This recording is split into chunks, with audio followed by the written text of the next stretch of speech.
Hay mañanas destinadas a parecer como cualquier otra. Un salón de clases, un examen de química y el murmullo de los adolescentes que inician la jornada. Nadie imaginaba que en cuestión de segundos ese espacio se convertiría en escenario de una de las tragedias escolares más impactantes de la historia de México.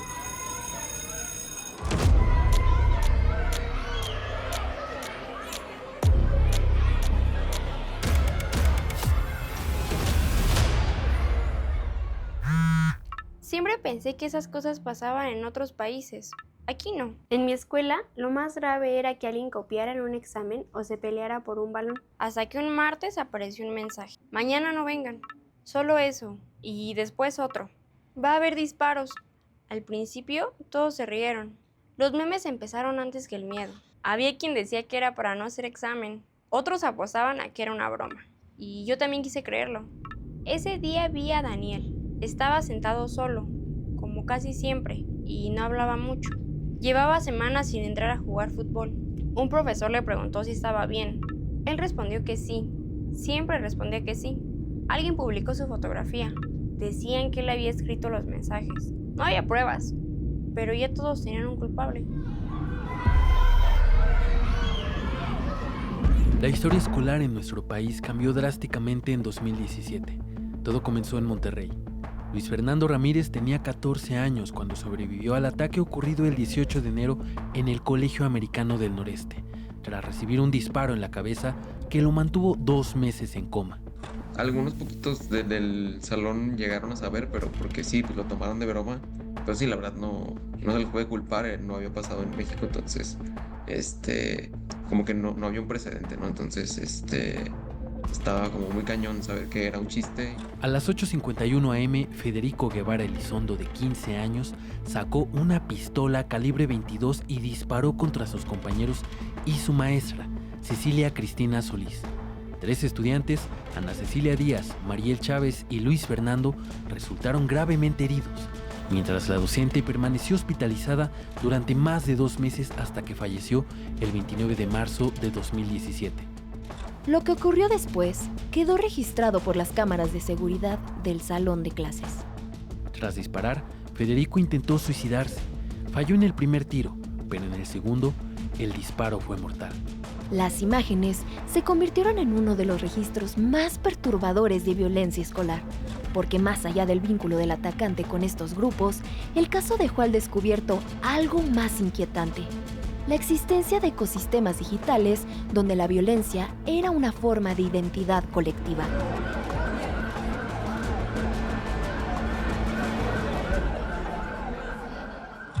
Un día antes de clases, los amigos de Federico recibieron un mensaje en su grupo de WhatsApp Negritoides, donde el atacante dejó un inquietante mensaje: mañana no vengan. La Policía Cibernética Federal y el gobierno estatal confirmaron que Federico frecuentaba chats y foros con códigos propios, donde la tragedia se convertía en espectáculo. Por su parte, Aldo Facci, vocero de seguridad de Nuevo León, informó que el padre de Federico poseía armas y la mayoría se encontraba registrada ante la Sedena.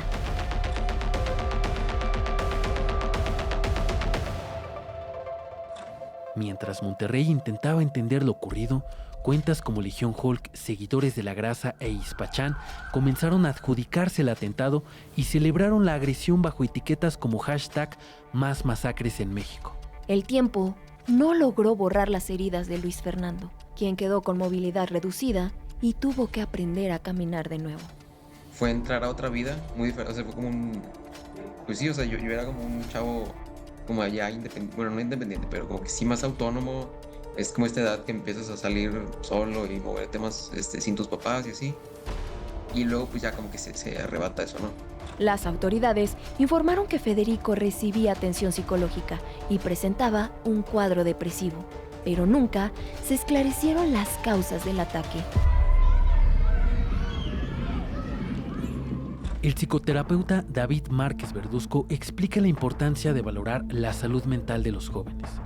Es muy importante escuchar a la adolescencia, no verla como un mero tránsito hacia la adultez, sino que es una etapa con muchos cambios, con un rearmado identificatorio, con una crisis de identidad y también una crisis psicosocial, ¿no? Respecto a la pertenencia a los grupos y también las relaciones que se van estableciendo. Hay que escucharlos más, hay que ponerles más atención, no solamente decir que están mal, que tienen problemas de conducta y no nada más mandarlos al psiquiatra sin escuchar, ¿no?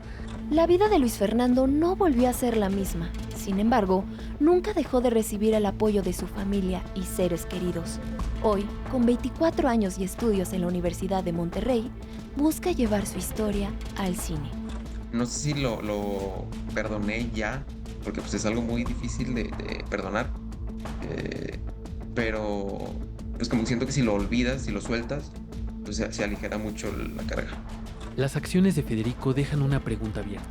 ¿Por qué lo hizo? Y a pesar de no tener una respuesta concreta, lo que sin duda permanece latente es el dolor, el miedo y las secuelas con las que hoy viven 3 jóvenes que enfrentan las consecuencias de una decisión que nunca fue suya.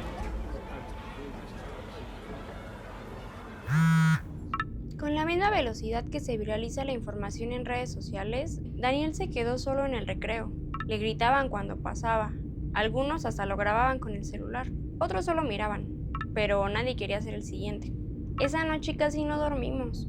Mi mamá decía que no fuera. Mis amigos preguntaban si era cierto y los maestros tampoco sabían qué contestar.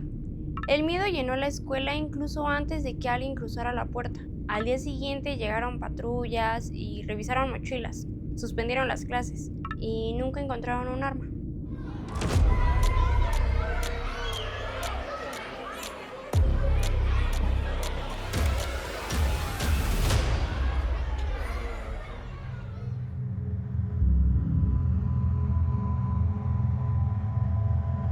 José Ángel, de 11 años, iba en sexto de primaria cuando fue autor de otra tragedia. Cerca de las 8 de la mañana del 10 de enero de 2020, en el Colegio Cervantes de Coahuila, el atacante pidió permiso a su maestra, María Asaf, de 53 años, para acudir al sanitario. Tras 15 minutos, la docente salió a buscarlo, encontrándolo sin el uniforme y con 2 armas de fuego calibre 40 y 25. María recibió 2 disparos en su pecho y cabeza. José Ángel hirió a 5 alumnos y al profesor de educación física.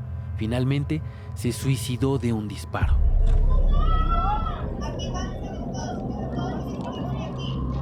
Un detalle destacable fue la ropa de José Ángel.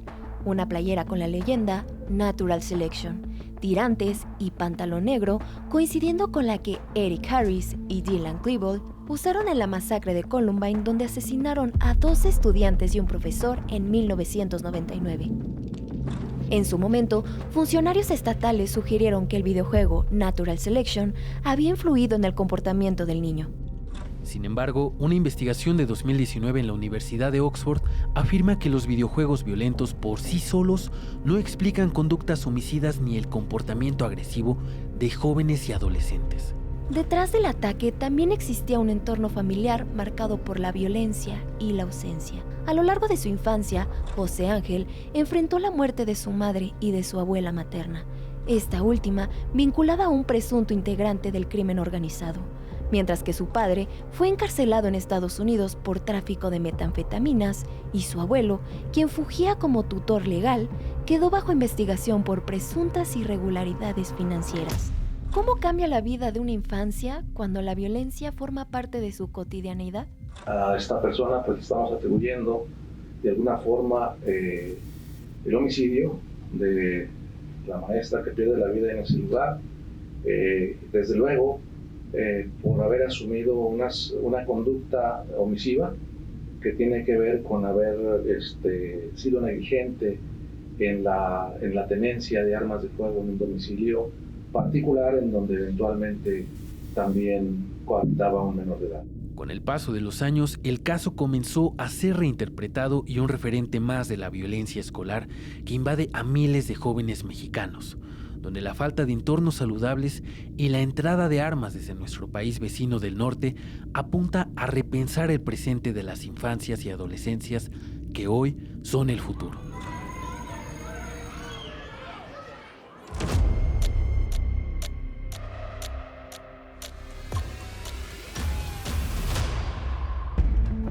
del 6 de marzo de 2024, la comunidad de la Universidad Tecnológica de Guadalajara realizaba sus actividades como cualquier otro día.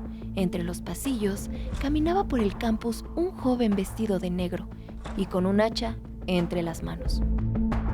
El sujeto era Gabriel Alejandro Galaviz, de 20 años, quien ingresó al plantel de la UTEC en Guadalajara, armado con un hacha y 2 cuchillos, con los que posteriormente atacaría a Blanca Lilia Rodríguez, de 37 años, a Ana Gabriela, de 32, y a Diego Aurelio, coordinador académico de la institución.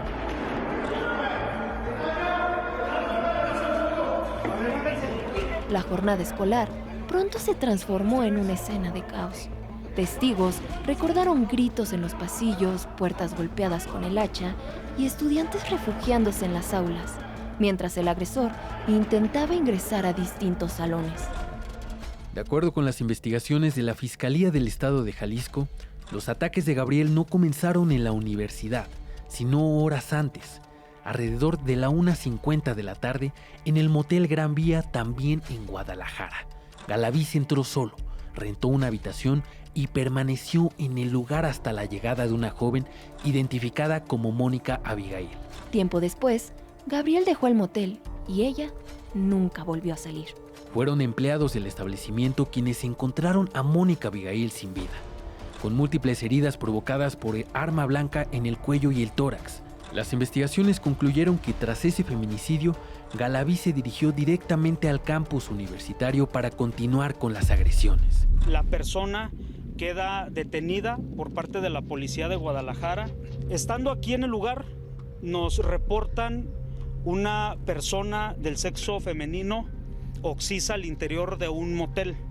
Podemos informarles que el sujeto que se encuentra detenido tiene relación directa con la femenina occisa en el hotel que les estoy refiriendo. Autoridades ingresaron al plantel y lo detuvieron tras ser alertado por un trabajador herido.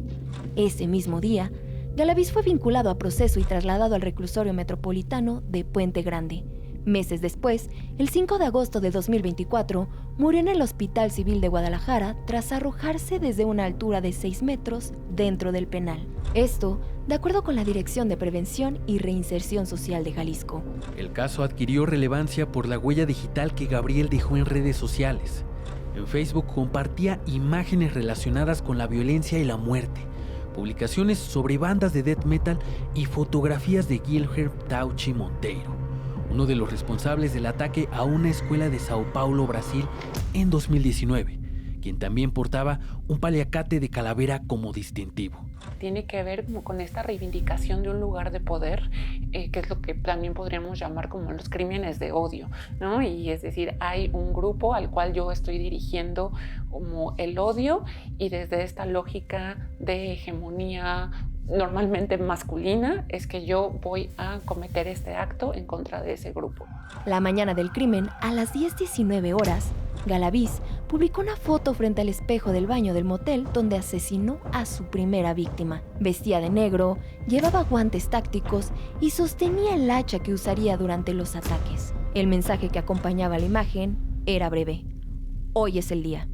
Horas después, publicó nuevas fotografías donde posaba con una máscara de calavera, rodeado de cuchillos y navajas. Aunque las autoridades nunca clasificaron el caso como un acto de radicalización ideológica, el entonces fiscal de Jalisco, Luis Joaquín Méndez Ruiz, confirmó que Gabriel participaba en un grupo de WhatsApp relacionado con crímenes por fanatismo. De este sujeto estaba o formaba parte de una especie de grupo de WhatsApp o de aplicaciones en internet en donde se meten a compartir historias y a buscar historias precisamente de crímenes por fanatismo. Después supimos que el mensaje había salido de un perfil falso. Daniel tampoco había escrito nada, solo fue el primero en quedarse completamente solo. Volvimos una semana después y las paredes seguían iguales, pero nosotros ya no. Entendimos que un rumor también puede hacer daño, que el miedo también deja heridas y que muchas veces la violencia empieza mucho antes del primer disparo.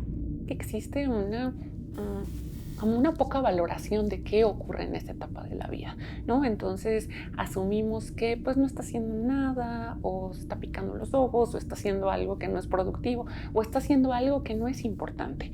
Y no es para decir que cuando los chicos o las chicas se encierran o se aíslan es porque están haciendo algo malo, es porque al final sí existe una brecha de ambos lados que está abonando a una desconexión. Y entonces al aislamiento no solamente como un problema de las y los jóvenes, sino como algo en lo que socialmente estamos contribuyendo, porque tampoco estamos encontrando vías para acercarnos. Los especialistas coinciden en que las amenazas de violencia escolar rara vez aparecen de la nada.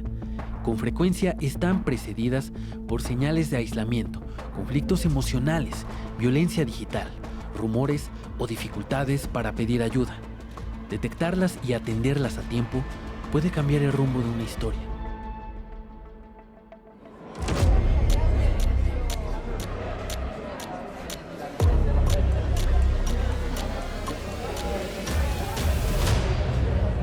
Al sur de la Ciudad de México, una comunidad de más de 13,000 alumnos vivió momentos de tensión en el Colegio de Ciencias y Humanidades Plantel Sur. El 22 de septiembre de 2025, alrededor de las 13 horas, Lex Ashton N., estudiante de 19 años del CCH Sur, ingresó al plantel ubicado en Jardines del Pedregal con cuchillos ocultos en su mochila. Dentro del campus, Lex atacó con un arma blanca a Jesús Israel N., estudiante de 16 años en la zona del estacionamiento, quien tiempo después murió a causa de las heridas. Durante la agresión, un trabajador administrativo identificado como Armando N., de 65 años, intervino para intentar detener al atacante y resultó herido. Tras el ataque, Lex Ashton N. subió a uno de los edificios del plantel y se lanzó desde el tercer piso. El impacto le provocó fracturas en ambas piernas y un coágulo cerebral, por lo que fue trasladado bajo custodia al Hospital General Regional número 2 del IMSS. Permaneció hospitalizado hasta el 10 de octubre de 2025, fecha en la que fue detenido formalmente. Un juez de la Ciudad de México lo vinculó a proceso por los delitos de homicidio calificado y tentativa de homicidio. Actualmente permanece bajo prisión preventiva en el Reclusorio Oriente, a la espera de su audiencia. Declaraciones atribuidas a Lex mientras permanecía en el IMSS Villacuapa llamaron la atención de las autoridades. Me inspiré en lo que ha pasado en Estados Unidos. Quería chingar a 6 cabrones, pero solo se murió uno porque otro pendejo me agarró. Pero estos mensajes parecían tener un antecedente. Antes del ataque, publicaciones difundidas por el grupo Farmacia Curincels en Facebook mostraban presuntos mensajes de Lex Ashton en los que expresaba deseos de suicidarse y de cometer un asesinato. Ya estoy harto de este mundo. Nunca en mi puta vida he recibido el amor de una mujer y la neta me duele. No tengo motivos para seguir con vida, pero ¿saben qué? No pienso irme solo. Voy a retribuir a todas esas malditas y todos lo van a ver en las noticias. En otra publicación, agradeció a los usuarios a quienes llamó browsers, término utilizado para referirse a sus hermanos incel, por apoyarlo con la idea. Afirmó que era lo único que extrañaría en el mundo antes de escribir: "Los veo en el infierno". Podemos pensar que la repercusión emocional que puede tener en este chico o en otros que lo manifiesten así tiene que ver con la sensación de vacío y la poca autoestima que tienen, que más bien lo traducen o lo reinterpretan desde esa manera. Es ella o son ellas las que me están rechazando, cuando más bien tiene que ver con un sentimiento de poca autoestima. En internet aparecieron publicaciones que glorificaban a Lex Ashton y lo comparaban con Elliot Rodger, responsable de un ataque ocurrido en California en 2014.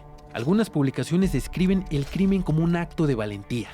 Otras afirmaban que el agresor debió asesinar a una Foyd, un término utilizado de forma despectiva dentro de comunidades incel para referirse a las mujeres, algo que se ha vuelto común en estos espacios. Creo que por eso toca mirar pues lo que pasa con estos grupos, no desde un estigma de ahí ocurre toda la maldad, pero sí de ver cómo también son muy perversos, ¿no? En cuanto a las cosas que reproducen, las cosas a las que incitan, ¿no? Y cómo es que pues también se valen como de estas necesidades humanas y emocionales para jalar a las personas, particularmente a los hombres y particularmente a los jóvenes. La estrategia de la defensa tomó un rumbo distinto. Su abogado, David Retes, aseguró que el ex Ashton fue diagnosticado desde 2021 con un padecimiento psicótico y que recibió atención de especialistas con el objetivo de buscar una posible exclusión del delito. La defensa solicitó su traslado a una institución especializada en salud mental. Sin embargo, un juez rechazó el amparo al considerar que no existían elementos suficientes para justificar la medida. Después del crimen, distintos planteles y facultades comenzaron a registrar amenazas difundidas mediante pintas en baños, mensajes anónimos, publicaciones en redes sociales y falsas alertas de bomba, activando los protocolos de seguridad en distintos planteles de la UNAM. Fue interesante porque justo con el estudiantado fue observar que fue una sensación muy confusa, y eso es lo que muchas veces pasa con este tipo de eventos disruptivos de violencia, ¿no? Generan una confusión, una gran ambigüedad, se caen mucho las certezas que puede haber sobre la sensación de seguridad, sobre la sensación de estar en un lugar pacífico, etcétera, ¿no? Y mucho del estudiantado reportaba eso. La agresión no solo visibilizó la premeditación del hecho junto con el apoyo de las comunidades de Internet, sino que también reveló que hay más adolescentes dispuestos a replicar patrones de asesinatos como una especie de concurso.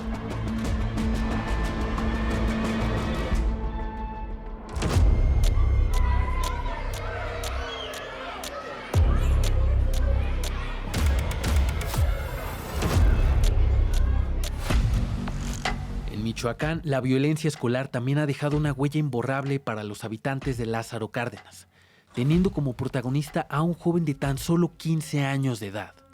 Alrededor de las 7:30 de la mañana, el 24 de marzo de 2026, Osmar ingresó al bachillerato Anton Makarenko con un estuche de guitarra en el que ocultaba un arma de fuego, 64 cartuchos y un cargador en su interior. En la entrada del plantel, 2 profesoras recibían al alumnado cuando Osmar disparó por la espalda en 8 ocasiones a la coordinadora académica, María del Rosario, quien tenía 36 años. Al escuchar las detonaciones, la profesora Tatiana Madrigal Bedoña, de 37 años, intentó huir, pero fue alcanzada por 7 disparos que horas más tarde provocaron su fallecimiento. Tras los disparos, Osmar caminó a los baños del colegio, donde alumnos del mismo plantel lo inmovilizaron y mantuvieron retenido hasta la llegada de las autoridades. Osmar N. era estudiante de nuevo ingreso y hasta ese momento no existían reportes de acoso escolar ni antecedentes dentro de la institución que encendieran las señales de alerta. En su primera declaración, el estudiante aseguró que tomó el arma de su propia casa. Sin embargo, la investigación de la Fiscalía General del Estado reveló que el rifle AR-15 era presuntamente de fabricación clandestina. 9 horas antes del ataque, Osmar publicó en Instagram una fotografía en la que posaba con el arma frente al espejo de su habitación. Las autoridades pusieron atención en el nombre del usuario del perfil, vodka.om, por su posible vínculo con el seudónimo Vodka, utilizado por Dylan Klebold, uno de los responsables de la masacre de Columbine. En esa misma cuenta aparecía la frase "Hoy es el día", junto con fotografías y videos relacionados con el movimiento Incel, el caso Columbine y el asesino serial Charles Manson. En estos discursos que se promueven en estas redes sociales o en estos grupos que reproducen los discursos de la machósfera y etcétera, le ofrecen pertenencia social a estos chicos, una pertenencia que han perdido, ya sea en familia, ya sea en su comunidad escolar, ya sea con amigos. Y entonces estos grupos le brindan esto, la pertenencia social. Luego de quedar bajo internamiento preventivo, un juez certificado en justicia penal para adolescentes dictó 3 años de prisión a Osmar N. el pasado 17 de julio, mediante un procedimiento abreviado. El joven cumplirá la condena en el Centro Integral para Adolescentes con sede en Morelia y deberá cubrir la reparación del daño impuesta de más de 3 millones de pesos a la familia de las víctimas. Cada uno de estos ataques reabre una discusión todavía latente en México. La relación entre los foros en redes sociales y las juventudes motivadas por el aislamiento, que convierten la violencia en una forma de trascender la cotidianidad y en la oportunidad para reafirmar un sentido de pertenencia.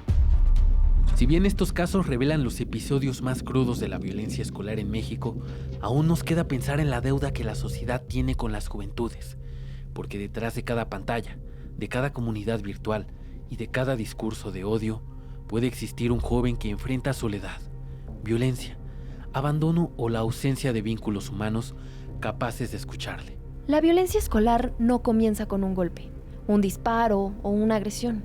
Muchas veces empieza con el aislamiento o el acoso. Romper ese silencio puede marcar la diferencia. Si tú o alguien que conoces enfrenta violencia, agresiones por razón de género o necesita apoyo emocional, recuerda que no estás solo. Acércate a tu familia, a tus maestros, a un profesional de la salud mental o a las instituciones especializadas que brindan atención y orientación.